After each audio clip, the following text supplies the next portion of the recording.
성도님들 안녕하십니까. 네, 저도 체감상 단에 정말 오랜만에 올라온 것 같은데요.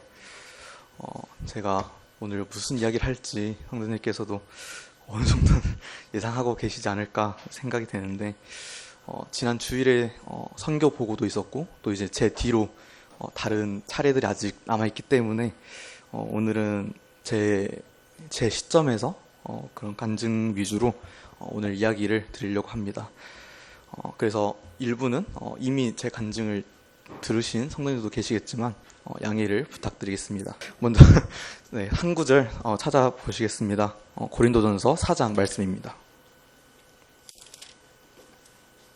제가 읽도록 하겠습니다.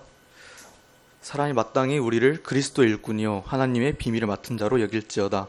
그리고 맡은 자들에게 구할 것은 충성이니라. 이 말씀은 작년 남아공에서 하나님께서 주신 말씀입니다. 지난 간증 때도 이제 말씀을 드렸었는데, 이 말씀을 저는 그동안 여러 번 성경을 읽어왔다고 생각을 했는데 되게 낯설었던 그런 말씀이었습니다. 하지만 이제 그 이후로 계속 저의 뇌리에 강하게 박혀있는 그런 말씀이기도 합니다. 작년에 저는 그 주보에 적혀있는 글이 아니라 이제 직접 그 주보에 기도 제목으로 적혀있는 그 땅을 직접 밟고 그곳에 계신 성도인들을 만나고 그 땅에 있는 영혼들을 보고, 그리고 이제 그 함께 교제하는 그런 시간들이 너무나 귀했습니다.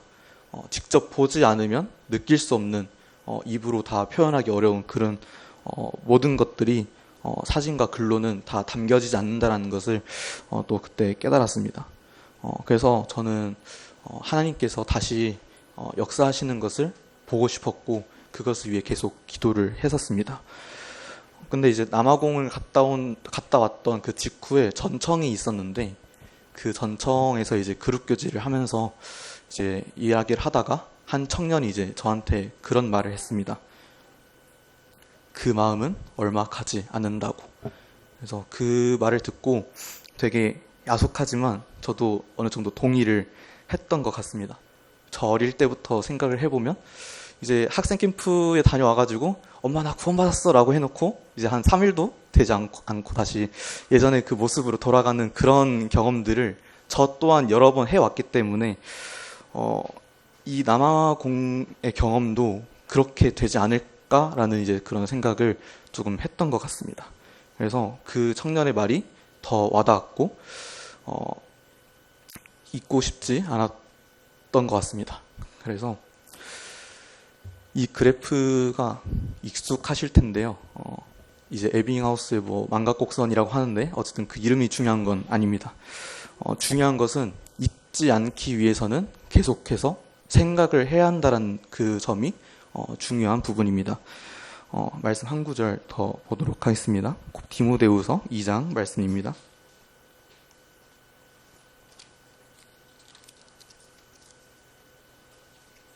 네, 제가 읽도록 하겠습니다. 3절부터 읽겠습니다. 내가 그리스도 예수의 좋은 군사로 나와 함께 고난을 받을지니 군사로 다니는 자는 자기 생활에 얽매인 자가 하나도 없나니 이는 군사로 모집한 자를 기쁘게 하려 함이라. 이제 충성된 일꾼은 그 주인을, 그리고 군사는 그 상급자의 명에 따릅니다. 이 그 명령에 순종하게 되면 그 군사는 걱정할 것이 없습니다. 왜냐하면 그 자신의 모든 행동에 대한 책임은 그 상급자가 지기 때문입니다. 물론 어떤 일에 그 부하를 보낼지 결정하는 것도 상급자의 권한입니다. 만약 주님께서 허락해 주신다면 다시 남아공에 갈 수 있기를 기도해 왔습니다. 물론 허락되지 않을 수도 있지만 이제 모든 군사는 평소에 훈련을 하잖아요. 그래서 그 훈련이 항상 되어 있어야 한다라는 그런 걸 좀 생각을 해서 주님께서 사용하시기 위해서 준비가 되어 있어야 한다라는 그런 생각으로 그 1년 동안 계속해서 성경을 읽으려고 노력하고 기도하고 그렇게 지냈던 것 같습니다. 물론 매일 읽을 수 있었던 건 아니고 저도 이제 다시 세상 속으로 돌아갈 때도 있었지만 그때마다 그런 자신을 발견하게 될 때 성경 읽어야지 하면서 다시 돌아왔던 것 같습니다. 그렇게 올해도 주님께서 남아공에 가는 것을 허락해 주셨습니다. 그래서 남아공에 갈 수 있게 됐는데요. 그것만으로도 너무나 감사가 되었고, 이제 그 분들도 선교사 형제님 가정도 저를 기억해 주셔서 혹시 잊으셨나 했는데 이름까지 잘 기억해 주셔서 너무 감사가 됐고요. 그런데 이제 올해 그 남아공 캠프는 시작하기 전부터 저의 개인적인 생각이지만 불안한 점이 조금 많았습니다. 먼저 짐도 이제 캐리어 위주로 이제 싸갔는데 사실 캠프의 일정이 늘었거든요. 그래서 챙겨야 할 짐은 되게 많아졌는데 그걸 박스가 아니라 캐리어 위주로 싸야 했고 그리고 사람도 작년보다 더 줄어서 가져갈 수 있는 그 수가 한정돼 있다 보니까 잘 가져갈 수 있을까 이제 걱정을 했었습니다. 네, 한 구절 더 보도록 하겠습니다. 남아공으로 가기 전에 보여주신 말씀인데요. 전도서 3장 말씀입니다. 제가 읽도록 하겠습니다. 전도서 3장 11절입니다. 하나님이 모든 것을 지으시되 때를 따라 아름답게 하셨고 또 사람에게 영혼을 사모하는 마음을 주셨느니라. 그러나 하나님이 하시는 일의 시종을 사람으로 측량할 수 없게 하셨도다. 네, 이 말씀을 떠나기 전에 받았는데요. 이 말씀을 보고 사람이 정말 많은 것들을 계획을 하더라도 그것을 인도하시는 분은 하나님이시다라는 그 성경 말씀이 다시 떠올랐던 것 같습니다. 그래서 이런 하나님께서 어떤 일을 하실지 우리는 알 수 없지만 그것을 하나님께서 또 기쁘시게 허락하시고 우리의 일을 인도해 주시겠구나라고 생각이 됐습니다. 그래서 그렇게 짐도 쌌고요. 큰 문제 없이 남아공까지 잘 짐을 가지고 갔습니다.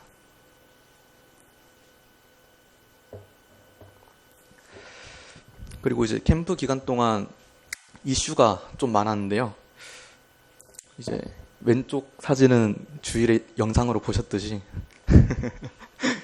다시 침례를 받는 장면이고요. 이제 오른쪽은 이삭 형제님이 중간에 한번 다치신 적이 있었는데 그것 때문에 2일, 이틀, 3일 정도 이제 그 제대로 걷지 못했던 상황도 있었습니다. 저희 마음이 해이해져서인지 이런 비전투 손실이 조금 많았는데 사단이 저에게 틈타려 한 순간들이 정말 많았다라고 저는 이제 생각을 합니다. 그때 이제 남아공에 있을 때 또 보여주신 말씀이 있는데요. 열왕기하 6장 말씀입니다.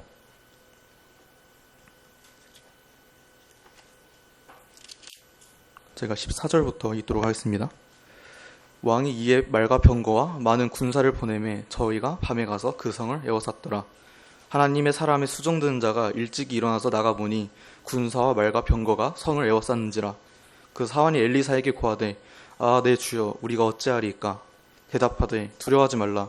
우리와 함께한 자가 저와 함께한 자보다 많으니라 하고 기도하여 가로되 여호와여 원컨대 저의 눈을 열어서 보게 하옵소서 하니 여호와께서 그 사환의 눈을 여심해 저가 보니 불말과 불병거가 산에 가득하여 엘리사를 둘렀더라.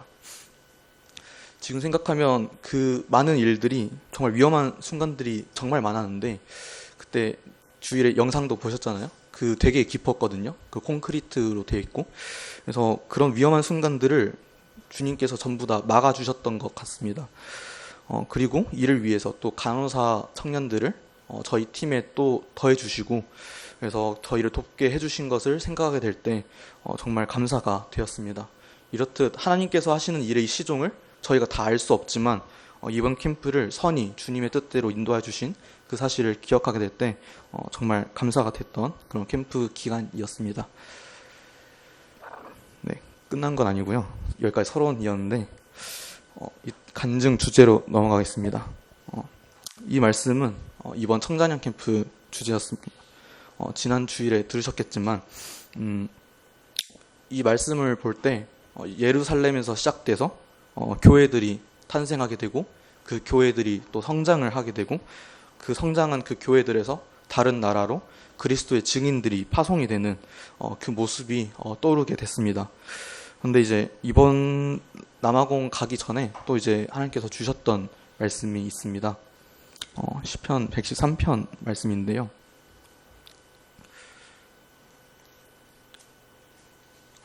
제가 읽도록 하겠습니다. 해 돋는 데에서부터 해 지는 데까지 여호와의 이름이 찬양을 받으시리로다. 참 신기한 경험이었습니다. 작년도 그렇고 올해도 그렇고 정말 깊게 생각해 보니까 이런 경험이 너무나 놀랍고 신기한 경험인 거예요. 평생 접점이 없었을지도 모르는 그런 성도님들이 하나님의 같은 울타리에 있어서 이렇게 서로 말은 잘 통하지 않더라도 교제가 되고 서로 사귈 수 있다는 이런 점이 생각을 해보면 정말 놀라운 것 같습니다. 그래서 또 이제 형제 자매들끼리 함께 청년들이 이제 교제를 했던 그런 사진인데요. 이제 저희 형제들끼리 이제 교제를 할 때 엘리아스라고 하는 이제 한 학생이 있었는데 그 학생의 꿈이 자신이 선교사가 꿈이라고 간증을 했었습니다. 아직 17살인가 제가 그렇게 알고 있는데 선교사가 꿈이라고 그렇게 간증을 한 거예요. 그래서 그걸 볼 때 이 조선이라는 나라에 선교사들이 들어와서 복음을 전하고 지금은 그 나라가 다른 나라 선교사를 보내는 나라가 되는데 이제 그 선교지에서 또 한 학생이 선교사가 꿈이라고 이제 고백을 하는 그것을 생각하게 되니까 되게 또 놀라웠던 그런 경험이었습니다. 그래서 그 선교지에서 그 한 명의 영혼이 또 이제 선교사의 꿈을 꾸고 있고 또 이제 어떻게 주님께서 사용하실지 생각을 좀 해보게 됐던 것 같습니다. 이제 이 말씀이 오늘 나누고 싶은 그 간증의 주제인데요. 시편 52편 말씀을 제가 읽도록 하겠습니다. 52편 8절입니다. 오직 나는 하나님의 집에 있는 푸른 감람나무 같으며 하나님의 인자하심을 영영히 의지하리로다. 이제 여기 나오는 그 감람나무는 이제 올리브 나무인데요. 올리브 나무는 이제 새싹에서 이제 15년이 지나서 다 자라게 되면 이제 15년 뒤에 첫 열매를 맺는다고 합니다. 그리고 30년 이상 자라야지 이제 비로소 본격적인 수확을 시작할 수가 있고 그 이후로는 이제 1000년 넘게 계속 자라면서 새로운 가지에서 엄청나게 많은 열매들을 낸다고 합니다. 이제 저는 이번에 남아공에 가서 첫 열매들을 봤습니다. 2011년에 처음 심어졌고 2017년에 맺어진 그 첫 열매들 그리고 지금은 어느덧 이렇게 수가 많아진 이른 열매들을 봤습니다. 이제 11년부터 올해로 치면 15년이더라고요. 그래서 15년의 그 기간 동안 정말 얼마나 그 열매를 위해서 기다려왔을지 가꾸고 얼마나 노력을 했을지 저로서는 2년밖에 보지 않은 그 2년마저도 겨우 2달밖에 보지 않은 저로서는 가늠조차 할 수가 없었습니다. 그리고 또 보았던 것은 그 첫 열매들 뒤로 새로운 가지에서 피어나는 꽃들을 봤습니다. 이제 학생 캠프 찍었던 사진이고 이제 과에서 이제 활동을 하는 그러한 사진들입니다. 네, 전숙형제님도 계시죠? 그래서 이 사진은 제가 찍은 사진은 아니지만 어쨌든 인터넷에서 가져온 사진인데 이게 올리브 나무의 꽃 사진이래요. 근데 보면은 되게 꽃들이 엄청 많이 피어 있잖아요.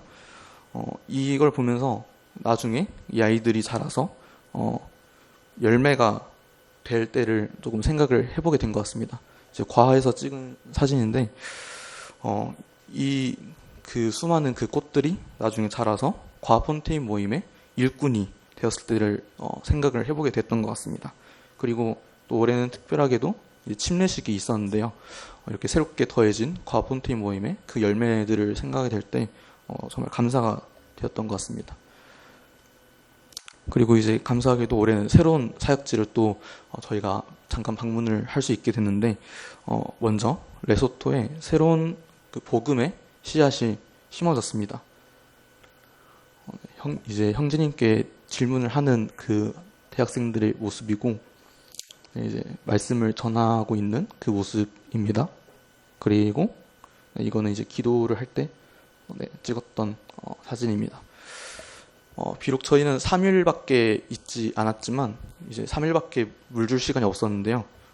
계속해서 물을 주게 된다면 나중에 하나님께서 그 새싹을 피우실, 자라나게 하실 그때를 또 생각을 했습니다. 그리고 또 이제 다른 사역지가 있죠. 이제 하만스크럴에서의 주일학교도 마찬가지입니다. 이제 여기서 봤던 장면이 이제 늦게 온 아이들이 그 스스로 의자를 갖고 오는 장면을 보고 되게 인상이 깊어서 찍었고요. 그리고 이제 말씀을 전하는 모습이고 이제 아이들이 이제 활동을 하는 이제 그런 사진을 찍었는데 이것도 또한 마찬가지로 계속해서 물을 주어야 하고 많은 기도와 동역이 필요한 그런 사역지입니다. 제가 말씀 준비하면서 시간 안 재봤는데 벌써 시간이 아직 많이 안 지났네요. 생각보다 안 지났네요. 네. 이제 이 대본에 이제 마무리하려고 합니다가 적혀 있는데 네. 돌아보면 저는 이번 캠프에서 맡겨졌던 일은 많지는 않았습니다. 근데 뭔가 액티비티를 맡거나 하지는 않았지만 작년보다 더 교제를 나누고 이제 누군가에게 위로가 되어주고 그리고 이제 성도들 간의 관계를 맺는데 조금 주님께서 더 그쪽으로 사용을 하셨다라고 생각이 됩니다. 그래서 제가 이번에 가기 전에 정말 줄로를 많이 공부해서 갔거든요. 그래서 정말 많이 공부를 해서 갔는데 올해 가보니까 줄로만 쓰는 게 아니라 스페디, 쯔와나, 소토 엄청나게 쓰더라고요. 그래서 좀 당황을 했고 이제 한 청년의 말을 빌리자면 왜 인간이 바벨탑을 지어가지고 이렇게 되는지 공부해야 할 언어가 너무나 많아서 이제 그런 얘기도 좀 했었는데 이제 마지막 성경 구절을 보도록 하겠습니다. 잘 아시는 말씀일 텐데요. 고린도전서 3장 말씀입니다. 제가 읽도록 하겠습니다. 6절부터 읽겠습니다. 나는 심었고 아볼로는 물을 주었을 때 오직 하나님은 자라나게 하셨나니 그런즉 심는 이나 물 주는 이는 아무것도 아니로되 오직 자라나게 하시는 하나님뿐이니라. 심는 이와 물 주는 이가 일반이나 각각 자기 일하는 대로 자기의 상을 받으리라. 우리는 하나님의 동역자들이요 너희는 하나님의 밭이요 하나님의 집이니라. 물 좀 마시겠습니다.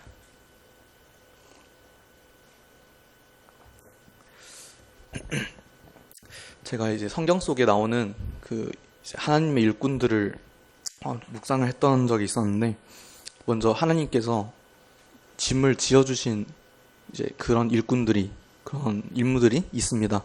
먼저 모세와 예레미야는 자기는 저는 말할 줄 모릅니다라고 했지만 하나님께서 그들을 불러내셔서 사용을 하셨고 이제 사사 기드온은 자신이 너무나 겁이 많고 이제 그런 이야기를 하면서 이제 하나님께 감히 징표를 보여달라고 했던 그런 대범한 그런 모습도 보였지만 하나님께서는 그런 응답도 다 응답을 해주셨고 사사를 불러주신 것도 생각해 보게 되었고 그리고 이제 신약에서는 이제 구레네 시몬 이제 얼떨결에 예수님의 십자가를 대신 지게 됐던 그런 인물이 있습니다. 반면에 일하고자 하는 마음이 있어도 하나님께서 맡겨주시지 않을 때도 있습니다. 이제 다윗이 전쟁에 다 이겨서 궁을 거닐고 있을 때 이제 여호와의 전이 휘장 안에 있는 것을 보고 내가 하나님의 성전을 짓고 싶다라는 마음을 품었지만 하나님께서는 선지자 나단을 통해서 너는 성전 지을 자가 아니다. 하지만 그 마음을 갖고 있는 것이 좋도다라고 말씀을 하셨고 이제 또 이제 사도발 형제님께서도 이제 어떤 가고 싶으셨던 원하던 지역들이 있었지만 하나님께서는 그곳으로 가는 것을 막으셨던 것을 보게 됐습니다. 그래서 이런 모습들처럼 어떤 일을 하고 싶어도 하나님께서 허락하지 않으실 때가 있습니다. 하지만 이제 이것들을 좀 더 묵상을 해보니까 하나님께서는 다윗을 성전 건축을 위한 그런 자재들을 준비하는데 또한 사용을 해주셨고 사도바울 형제님께서는 하나님께서 보여주신 그 지역으로 가니까 새로운 영혼들이 보이게 된 것을 묵상하게 됐습니다. 그래서 이걸 보면서 하나님께서는 정말 하나님께서 원하시는 그런 곳으로 보내셔서 사용을 하시는구나, 이런 생각을 하게 되면서 되게 감사가 됐던 그런 말씀들이었습니다. 그래서 작년부터 이제 올해까지 계속 기도를 해왔었고, 하나님께서 올해 저를 하나님의 동역자로 불러주셔서 저를 이번 SABC 캠프 때 사용을 해주신 것에 대해서 너무나 감사가 되었습니다. 하나님께서 허락해 주신다면 내년에도 가고 싶은 마음이 있습니다. 하지만 혹시 허락하시지 않더라도 하나님께서 부르신 그곳에서 사용되기를, 충성된 종으로서 하나님께서 부르신 곳에서 일할 수 있기를 일하고자 하는 그런 바람이 있습니다. 아까 말씀드렸던 올리브 나무의 비유는 교회뿐만이 아니라 개개인, 저한테도 해당이 되는 말이라고 생각을 합니다. 이제야 이제 묘목으로 자라난 그 새싹, 물론 남아공에서는 잡초라고 하셨지만 그 새싹이 이제 언젠가 거목이 되어서 열매를 맺기까지 계속해서 말씀에 물을 주고 이제 하나님께 의지해서 자라나는 저와 잠실 청년들이 되기를 희망을 합니다. 이제 킹제임스 버전으로 또 갖고 왔는데요. 읽고 마무리를 하려고 합니다. 네.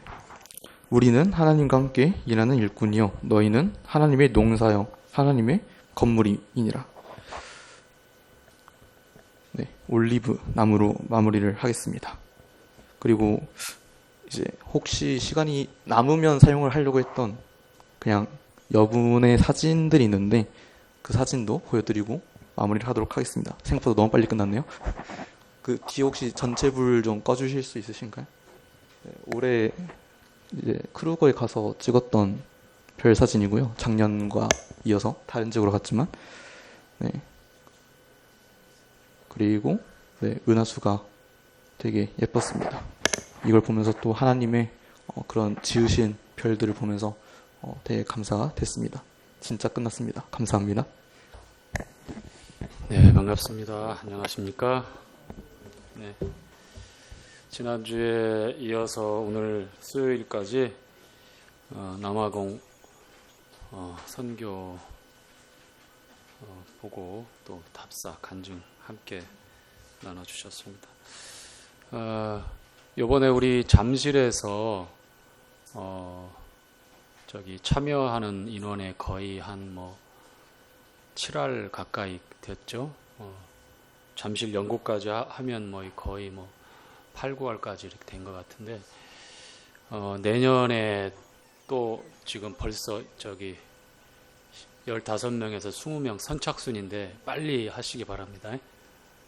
말하고 있는 제 입이 부끄러운데, 사실 그 돈을 더 줄 테니까 가서 크게 하겠습니다. 예. 그렇게 하더라도 선뜻 선택해서 가기가 쉽지 않은 곳이에요. 20시간 가까이 비행기를 하루 꼬박 가는데 또 오는데 하루 꼬박. 그뿐만이 아니죠. 우리보다 훨씬 열악한 인프라에 또 여러 치안의 어려움과 또 여러 불편한 사항들, 그 다음에 극단적으로 바뀌는 이제 반대의 기온, 계절, 거기다가 또 음식이며 보내야 될 시간들이 한두 시간이 아니기 때문에 말 그대로 마음에 단단히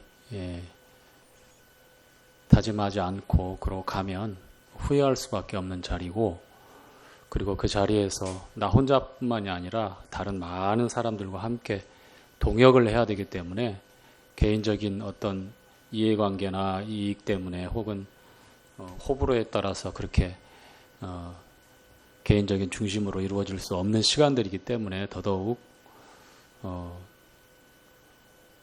준비해서 가지 않으면 안 되는 자리인 것 같고, 그리고 한마디 한마디 이렇게 들려주지만 그 가운데서 경험하고 또 나누게 되는 그러한 또 주 안에서의 교제와 또 감동은 함께 참여하고 그 자리에서 함께 나누어 본 그런 지체들만 가능한 거죠. 저희들은 간접 경험을 하고 있지만, 물론 한두 차례 참여했고 또 그런 경험을 했던 성도님들은 기억이 또 새록새록 나실 수도 있겠습니다. 선뜻 나서기 어려운 자리지만 또 가고 싶습니다. 갈 수 있도록 주님이 인도해 주시면 좋겠습니다. 라고 하는 이런 간증 얘기를 들어보면 참 대단하다, 참 좋다, 참 멋지다, 이런 생각이 듭니다. 네. 내년에 40대 젊은 우리 형제님들, 가족들 데리고 같이 갔으면 한다고 하는 제가 조금 따끔한 질책도 들었습니다만 1년 동안 기도해야 되겠죠? 네, 기도해야 됩니다. 자, 최고 앞장서서 복음의 또 불모지에서 이역만리 진짜 땅 끝에서 주님을 위하고 복음을 위하는 선교사 가정들이 있고, 또 열매들이 분명히 나타나고 있고, 또 주님이 이 모든 일들을 통해서 영광 받으시고 나 같은 자가 주님의 일꾼으로 부름받고 쓰임받을 수 있다라고 하는 그런 생생한 경험과 또 그런 간증들을 짧은 기간이지만 선교답사를 통해서 저희들에게 전해주시고, 또 크고 작은 감동을 또 저희들에게 주셔서 감사드립니다. 우리 경빈 형제가 선교사가 되고 싶어하는 마음이 있어요. 맞죠? 제가 공개적으로 지금 아닌 것 같은데 있는 것처럼 제가 몰아가고 있는 것 같기도 하고, 어쨌거나 그런 마음도 보여줬기 때문에 움직이기 전에 확실하게 그 못질을 해서 깊이 견고히 박아놨고, 또 우리 주님의 인도하심을 바라보고 또 좋은 소식을 또 기대하죠. 광주에 계시는 부모님은 또 철렁하실 수 있겠지만 수요 집회 때 이렇게 간증을 했고, 그리고 우리 각자의 개인적인 삶은 주님이 인도하시는 또 삶이 또 있기 때문에 내가 소원하는 소망이 있어야 되고, 그리고 준비해야 되고, 어느 날 갑자기 불현듯 어느 날 돌발적으로 부르시고 막 이끄시고 그러시는 방법은 좀 문제가 있죠. 그렇죠? 이거 하다 저거 하다 다 안 되니까 에이 선교나 가자, 그것도 아니죠. 그렇죠? 여기서 전문적이고 어디에서나 참 필요한 제목이고 일꾼인데 그 모든 것들을 포기하고 선교의 일을 먼저 하기 위해서 선교사로 주님 앞에 또 자기를 구별해서 드릴 수 있는 삶이 정말 멋지죠. 그렇죠? 예, 정말 필요하고 멋지고 훌륭한 사람들이 또 선교사로 나가면 또 주님이 또 크게 역사하십니다. 네, 오늘 이제 민수기 2장이 남아 있는데 35장, 36장이 남아 있네요. 오늘 35장 함께 교제하도록 하지요. 지난주 34장의 내용은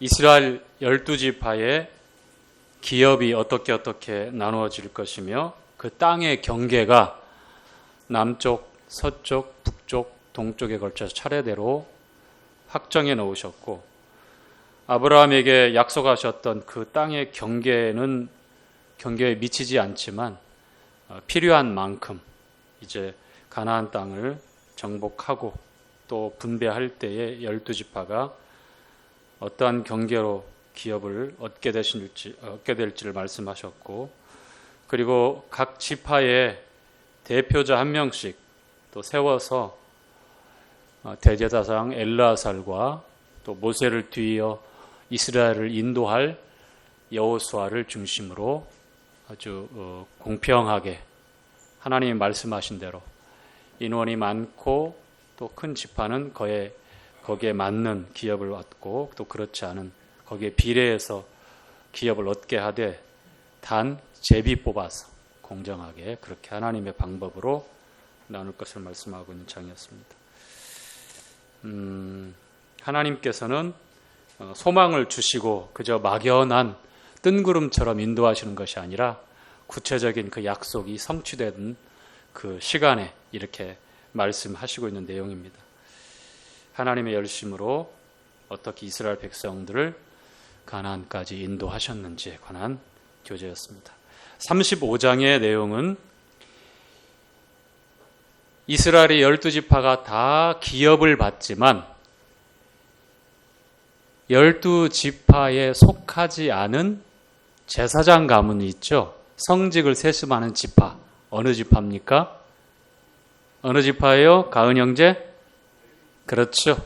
레위 지파는 12지파에 속하지 않지만 이스라엘의 12지파를 대표하는 하나님 앞에 선별된 제사장 가문, 성직을 세습하는 그러한 지파로 구별됩니다. 그래서 하나님께서 내 것이다라고 말씀을 했어요. 그리고 그들에게는 따로 주어지고 허락되어진 기업이 없습니다. 그들의 기업은 민수기 18장 우리가 교제했듯이 주어지지 않았고 하나님께서 그들의 기업이 되시겠다고 말씀을 하셨습니다.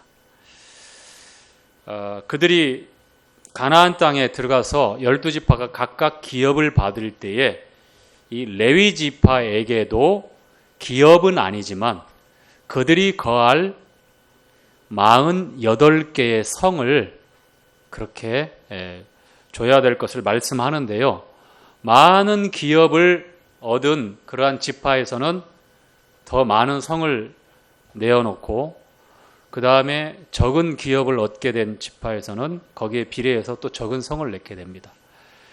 12지파를 계산했을 때 48성읍이니까 한 지파당 성이 몇 개씩 있으면 될 것 같아요? 몇 개씩 그렇게 내놓으면 될 것 같아요? 48 나누기 12 하면 나오잖아요. 참 수학은 잘하는데 산수가 약하시죠? 자, 한 개 지파당 4개씩인데 이렇게 균일하게 한 개 지파당 4개씩 내놓은 것이 아니라 유다 지파처럼 많은 기업을 얻게 되는 지파에서는 5개, 6개도 내어놓고 그 다음에 작은 지파, 시므온 지파 같은 경우에는 유다 지파 안에 속해 있는 그 땅 안에 또 그 기업을 얻게 되거든요. 여러분 그 안 좋은 그 일이 있었기 때문에 시므온 지파는 광야 생활에서 거의 한 40%, 50% 가까운 그런 인원이 줄게 됩니다. 우상 숭배하고 연관이 있다고 말씀을 드렸죠. 그래서 비례해서 이제 48성읍을 레위 지파를 위해서 레위인들을 위해서 각 지파가 이렇게 성을 내놓게 되는데 자, 그 중에 48성읍 중에 6성읍을 어떤 성으로 구별하라고 말씀합니까? 도피성. 자, 요단강을 중심으로 해서 갓, 루벤, 므낫세 반지파가 동편에 그렇죠. 모압, 암몬 땅, 에돔부터 해가지고 있는 그 지역에서 기업을 받게 되고 요단강을 건너가서 나머지 9지파 반, 므낫세 반지파까지 해서 10지파가 기업을 받게 되는데 요단강 동편에 도피성 3개, 그 다음에 요단강 건너가서 10지파가 기업을 얻는 그 지역에서 3개. 그런데 이 도피성은 한 군데에 이렇게 모여 있는 것이 아니라 아주 적절하게 북쪽에 중간 수역의 남쪽에 넘어서 또 북쪽의 중간의 남쪽에 이렇게 아주 그 모든 곳에서 접근할 때에 좀 수월한 거리를 계산해서 도피성을 지정하라고 합니다. 자, 1절부터 8절까지의 내용이 레위인이 받을 48성읍에 관한 내용입니다.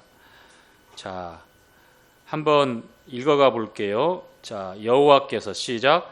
여호와께서 여리고 맞은편 요단과 모압 평지에서 모세에게 일러 가라사대 이스라엘 자손에게 명하여 그들의 얻은 기업에서 레위인에게 거할 성읍들을 주게 하고 너희는 또 그 성읍들을 레위인에게 주어 성읍으로 그들의 거처가 되게 하고 들로는 그들의 가축과 물산과 짐승들을 둘 곳이 되게 할 것이니라. 자, 어떤 말씀이냐면 48성읍을 주고 그 성읍을 기준으로 해서 전후 좌우로 1000규빗씩 그러면 2000규빗이 되잖아요. 자그마치 약 그러니까 한 500m, 450m, 460m부터 500m 정도로 약 대략적으로 2000규빗이 성을 중심으로 해서 한쪽 길이가 아니라 양쪽 길이를 말씀하는 거예요. 그러니까 한쪽을 계산하면 1000규빗씩입니다. 그러니까 삥 돌라서 보면 1000규빗이 삥 돌려서 있는 거예요. 지름 거리는 2000규빗이 되는 것이고요. 무슨 말씀인지 아시겠죠? 그러니까 약 1km 정도가 성을 가운데 두면 약 1km 정도가 그들이 창고도 우리를 지키도 하고 성을 중심으로 해서 우리를 지키도 하고 가축이 거할 장소이기도 하고 또 목초지면 또 목초지 역할을 할 수도 있고 그 다음에 뭐 자신들의 어떤 기물들이나 재산들을 소유하고 지정해서 보관할 수 있는 어떤 그런 역할을 할 수 있도록 성막을 우리가 공부할 때도 보면 성막을 기준으로 해서 어떻게 했어요? 레위인, 그렇죠? 레위인이 빙 둘러 있었잖아요. 그렇죠? 레위인이 빙 둘러 있었고 또 그 레위인 빙 둘러 있는 사이에서 바로 이스라엘 진영이 있는 것이 아니라 일정한 거리를 떼어놓고 동서남북 그리고 그 동편, 남편, 서편, 북편으로 세 지파씩 이렇게 다 있잖아요. 그런 것처럼 이 레위인이 얻게 될 48성읍 가운데 이처럼 성읍을 중심으로 해서 성을 중심으로 해서 동서남북 1000규빗씩 그러니까 2000규빗이 그들의 이제 거할 땅이 되어지는 것이죠. 자, 4절부터 한번 봅시다. 너희가 시작. 너희가 레위인에게 줄 성읍 밖으로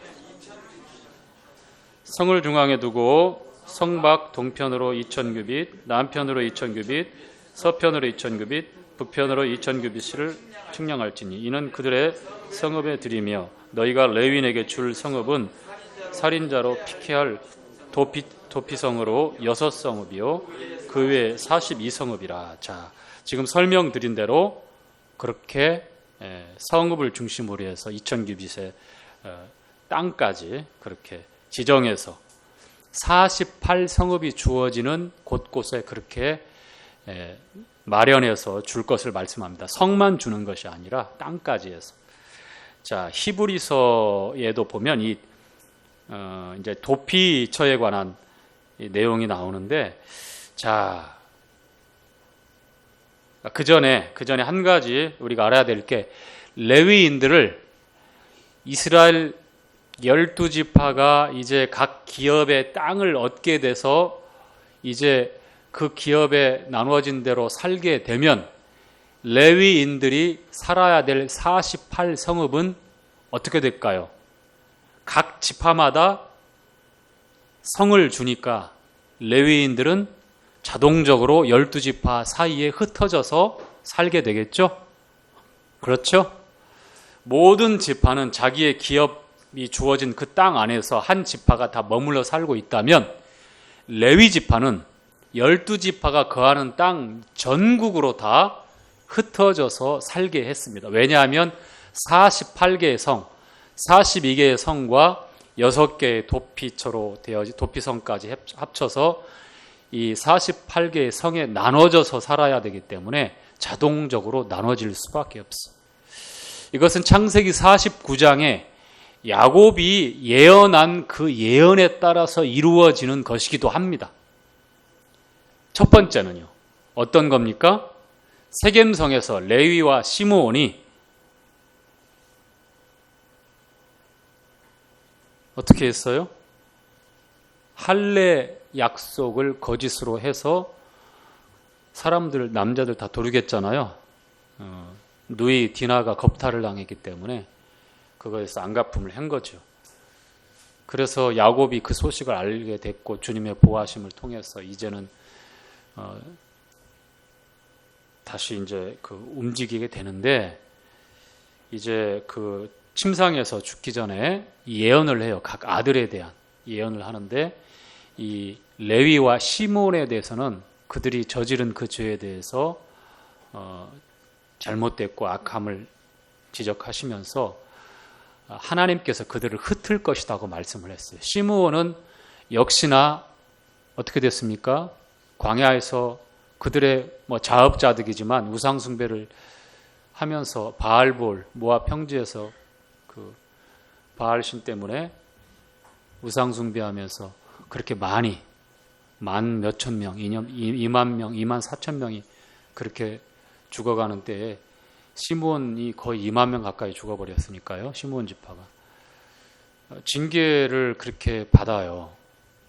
그 자기 조상이 저지른 일들 때문에, 그게 불교에서 얘기하면 업보라고 하는데 그런 건 아닙니다. 하나님께서 징계하신 내용에 대해서 그렇게 말씀하셨는데 이것이 이루어져요. 이 레위 지파가 전국에 12지파에 다 흩어져서 사는 것은 하나님께서 야곱을 통해서 그렇게 예언하신 것을 이루시기 위함이지만, 그런데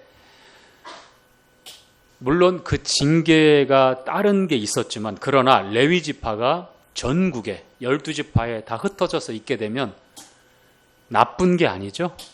그렇죠?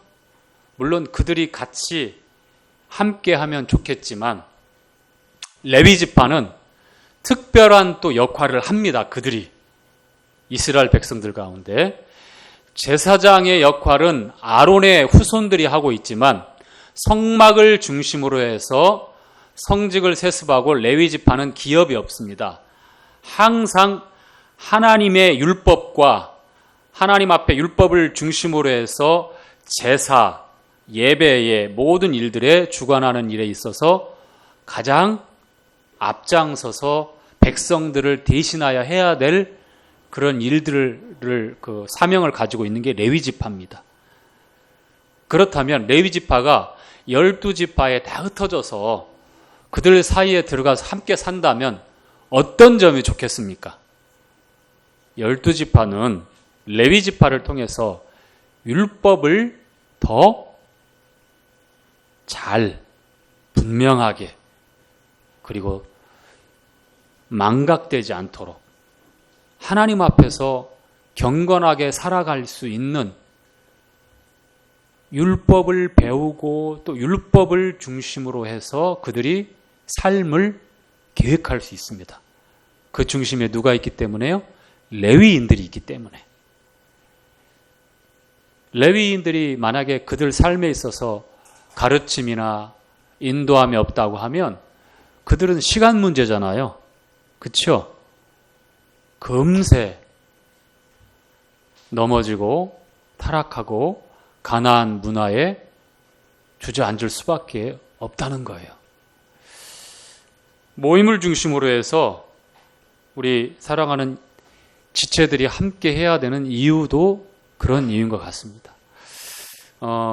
사도행전에 보면 예루살렘 교회에 정말 큰 핍박이 있었잖아요. 사도들 외에는 예루살렘의 성도들이 한 사람도 남아 있을 수 없는 그러한 핍박이 가해집니다. 스데반 사후에. 그렇죠? 그런데 유다 전역으로 사마리아로 쫙 너머로 계속해서 핍박을 피해서 피했던 그리스도인들은 어떻게 됐습니까? 오히려 그 핍박이 그들의 삶의 터전에서 어쩔 수 없이 도망쳐야 되는 그 안정되고 또 편안하고 안락한 그 환경에서 쫓김을 당하고 도망쳐야 되는 상황이었지만 그 후에 어떤 일이 벌어지죠? 자, 주님께서 지상 전도 명령을 남기실 때 너희는 예루살렘과 온 유다와 사마리아와 땅 끝까지 이르러 내 증인이 되라 라고 말씀하셨죠? 그렇죠. 근데 예루살렘에만 머물러 있고 여기가 좋사오니 그러고서 있게 되면 물론 예루살렘 성도들 얼마나 좋겠어요. 그렇죠? 서로. 그런데 거기서 머물러 있으면 곤란하겠죠? 그리고 율법에 1500년 동안 조상 대대로 살아왔기 때문에 유대인 외에 다른 누가 예수님을 믿는다, 하나님에 관한 말씀을 듣는다 이런 것들이 유대인 성도들이 볼 때 굉장히 낯설고 어색할 수가 있어요. 마치 이방인 성도들이 예루살렘에 와가지고 교제하는데 사도 베드로조차도 같이 밥을 먹고 같이 교제하다가 유대인 성도들이 쑥 들어오니까 깜짝 놀라가지고 그 자리에서 자기 식판 들고서 유대인들만 있는 자리로 가서 먹고, 왜냐하면 율법에 이 이방인들과 음식을 먹는 거는 굉장히 부정하다고 그렇게 말씀하고 있기 때문에 정하다, 내가 하나님께서 정하다 3번이나 사도행전 9장 10장에 나오잖아요. 고넬료 그 만나기 전에 하나님께서 그렇게 정하게 한 것을 그 뼈저리게 답습되어 있는 그 습관들이 있으니까 못 벗어나는 거예요. 사도고 성도임에도 불구하고 자기가 비난받고 공격받을 게 두려워가지고 밥 먹다가 이방인 성도들하고 함께 그냥 오붓하게 교제하고 있다가 갑자기 유대인 성도들 오니까 깜짝 놀라가지고 바울이 그 모습을 보고서 아주 공개적으로 책망을 하잖아요. 그런 것처럼 사마리아에 가서 복음을 전한다. 사마리아에 넘어서 유다 땅 넘어서, 사마리아도 이방인 못지않게 싫잖아요. 혼혈인들이기 때문에 아시리아 지배했을 때의 혼혈이잖아요. 그래서 거기서 가서 복음을 전한다? 굉장히 어색하고 불편한 거예요. 그런데 하나님께서 스데반 사후의 핍박을 통해서 그렇게 흠을 받게 하셨지만 오히려 그 일들을 통해서 얼마나 많은 복음이 예루살렘으로부터 힘있게 증거되어집니까? 저 북쪽으로 안디옥이라고 하는 이방인 선교의 전초기지가 되는, 바나바와 바울이 선교사로 파송되어진 그런 교회들이 어떻게 세워질 수 있었겠어요? 바로 예루살렘에만 있었던 성도들이 핍박을 피하여 숨어 더 밖으로 나가서 이제 복음을 전한 거예요. 그러면서 이방인 성도들이 어떻게 해요? 주님께 돌아온 거예요. 그래서 최초로 그리스도인이라고 불려졌던 곳이 안디옥 교회입니다. 그런 놀라운 하나님의 역사가 있었던 방법이기도 합니다. 레위인이 12지파에 성읍 구석구석 전국에 흩어져서 있다고 하는 것은 이와 같은 순기능이 숨어져 있는 겁니다. 자, 여기서 보면 도피성이 나오는데 히브리서 6장 18절에 보면 우리가 피하여 간다라고 하는 그런 표현이 나오는데 바로 이 도피성을 예를 들고 말씀하고 있는 겁니다. 시편 14편 6절 혹은 시편 46편 1절, 7절, 11절에 보면 여호와 하나님을 우리의 피난처라고 시편 기자는 이렇게 고백을 합니다.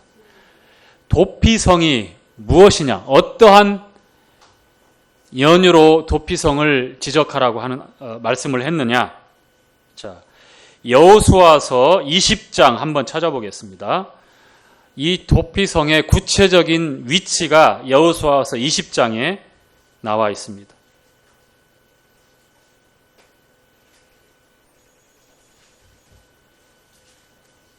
20장 7절 9절까지 끝까지 읽겠습니다.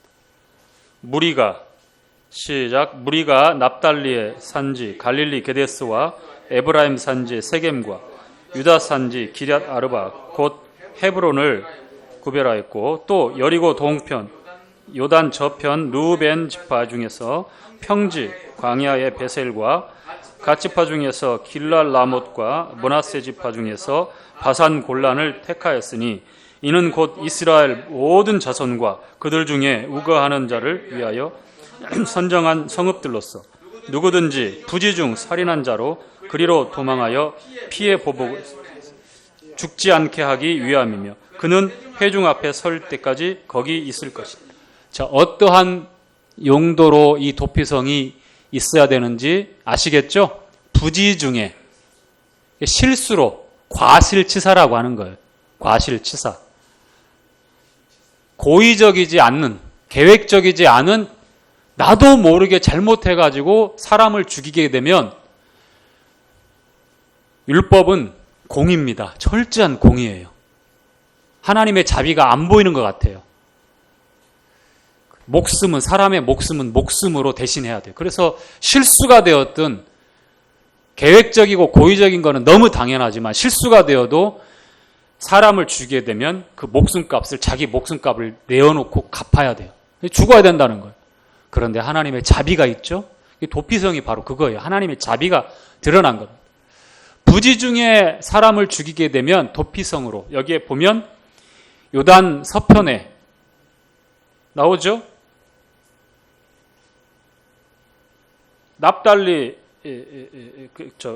납달리부터 해서 에브라임, 유다 지파 각각 북쪽, 그 다음에 중간 에브라임 지파, 그 다음에 맨 밑에 헤브론, 기럇 아르바. 기럇 아르바는 아낙자손 조상 이름이에요.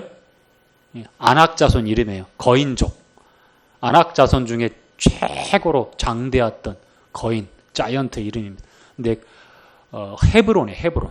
거기에 도피성이 있는 겁니다. 세 군데. 북쪽, 중간, 남쪽. 역시 똑같이 므낫세, 바산, 골란부터 해가지고 자 쭉쭉 나오죠. 그렇죠? 갓 지파, 르우벤 지파까지 쭉 이어지게 나오는데 부지 중에 자 그런데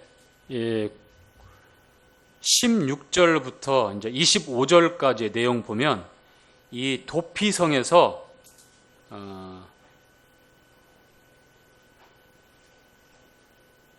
우리가 읽었던 말씀에 이어서 9절부터 15절까지의 내용이 이제 그 여섯 도피성에 관한 내용이 쭉 나오고 있고 반복되는 내용이니까 건너뜁니다. 16절부터 25절까지가 이제 살인자 뭐 고의적인 거, 그 다음에 혹은 나오는 것 중에 과실치사. 지금 16절부터 21절까지가 살인자, 뭐 돌발적이다라고 얘기를 하는데 손에 먼 연장을 들고 나무가 되어도 혹시라도 사람을 죽일 수 있는 목봉 같은 거, 그 다음에 철, 돌, 그걸 가지고 쳐서 죽이게 되면 이거는 과실치사가 아닙니다. 이미 그 마음에 상대방을 향해서 살해하려는 그러한 의도를 가지고 그렇게 죽이게 된 거예요. 이 도피성을 어떻게 말하면 하나님의 자비가 그대로 드러난 거지만 이것을 악용할 수 있는 그러한 여지가 있기 때문에 아주 구체적으로 말씀을 해요. 몰래 숨어서 원한을 가지고 마음에 부정한 마음, 동기를 가지고 있어서 쳐서 죽이든 뭐 돌을 던져서 죽이든 어쨌거나 살인죄를 저지르게 되면 그 죄는 도피성으로 피한들 돈을 얼마만큼 내어서 속죄하려고 한들 용서가 안 된다. 반드시 끌어내어서 죽이게 했다. 아무리 도피성이라고 해도 그렇게 의도적이고 계획적이고 고의적으로 그렇게 죽이려고 했던 악한 마음을 가지고 원한을 품고 미움을 가지고 그렇게 다투다가 쳐서 죽이게 되면 어떻다? 용서가 안 된다. 반드시 심판한다는 거예요. 그렇죠? 그래서 이 말씀을 우리가 생각을 해야 돼요. 자, 우리가 한번 개인적으로 저희들한테 한번 적용을 해보는 거예요. 자, 회개가 없는, 자, 잘 들으셔야 돼요. 회개가 없는 구원이 있을 수 있을까요? 회개가 없는 구원 맞는 건가요? 있을 수 없지요. 회개가 없는 구원, 즉 예수님을 믿는다, 구원받았다, 그런데 회개하지 않은 사람이라면 그것은 하나님의 도피성에서 보호를 받고 또 공정한 재판을 받을 때까지 대제사장을 통해서 보호받을 수가 없다는 거예요. 여기서 말씀하고 있는 내용은 반드시 우리한테 적용할 때에 회개가 전제되어져야 되는 겁니다. 회개가 따라야 하는 겁니다. 오늘날 예수님을 믿습니다. 잘 알아요. 십자가에서 흘리신 예수님의 피로 모든 죄가 용서됐잖아요. 저는 의인이에요. 그런데 회개가 없어요. 회개가 뭐죠? 죄로부터 돌아서는 겁니다. 내가 주인이 되어서 왕노릇하면서 일방통행하면서 내가 선한 것이라고 하면 죄도 악도 다 선이고, 내가 악이라고 하면 선도 말씀도 하나님의 법도 다 악이 되어버리는 게, 그게 바로 무서운 죄의 본질이란 말이에요. 그렇죠? 아담이 그 창끝을 하나님을 향해서 이 여자, 하나님이 나에게 주어서 살게 한 이 여자가 주어서 먹었습니다라고 해서 그 책임을 하나님께 돌려버린 것처럼 죄라고 하는 것이 그런 거예요. 자기는 정당하고 자기는 항상 옳다는 겁니다. 내가 중심이 되어서, 내가 선악의 중심이 되어서 모든 것을 선택하고 분별했던 것에서 아니구나, 나는 철저하게 부패해서 희망이 없고 소망이 없구나라는 것을 두 손 두 발 다 들고 하나님 앞에서 돌아서는 겁니다. 견고한 내 왕좌에서 그냥 바닥으로 내려와서 무릎 꿇는 거예요. 하나님의 왕좌 앞에 머리를 숙이고 주님의 자비를 구하는 겁니다. 죄로부터 돌이키는 그러한 회개가 없이 구원받았다라고 하는 것은 바로 여기서 말씀하고 있는 16절부터 22절까지 나와 있는 21절에 나와 있는 내용과 비슷한 거예요. 거의 같은 겁니다. 반면에 22절부터 이제 25절까지 과실치사에 관한 거예요. 그러려고 한 게 아니에요. 원한도 없습니다. 미움도 없어요. 몰래 숨어서 기다리지도 않았어요. 예를 들자면 이제 벌목을 하고 있어요. 도끼로. 일꾼들이 벌목을 하고 있어요. 엄청나게 힘을 주어서 나무를 패서 이제 쓰러뜨려야 되잖아요. 그런데 도끼날이 그만 빠져버렸어요. 휘둘렀는데. 그 옆에서 같이 벌목하고 있었던 옆집 친구 누구누구가 그 도끼날에 맞아서 안타깝게도 비명행사를 해버렸어요. 일부러 죽이려고 그런 거예요. 과실치사예요. 과실치사라고 하는 거예요. 이게 과실치사. 그랬을 때에 어찌됐든 간에 아들을 잃고 아버지를 잃고 형을 잃고 동생을 잃은 그 가족들은 어떻게 해요? 이 사람이 실수를 했는지 알고 그랬는지 그거 상관없어요. 옳다구나. 내가 그동안 당신 별로 안 좋게 생각했는데 우리 형을, 내 아들을, 그래서 그냥 살인 맞받아서 죽여버리면 아무 죄가 안 되는 거예요. 그럼 어떻게 돼요, 그게? 난리가 나겠죠? 죽고 죽이고 큰일 나겠죠? 그래서 가나안 땅에 약속의 땅에 들어가서는 하나님께서 하나님의 공의의 법도 그리고 공정한 판결을 받을 수 있도록 그리고 하나님께서 자비의 법도 이스라엘 백성들 가운데서 함께 통용될 수 있도록 이 도피성을 마련한 겁니다.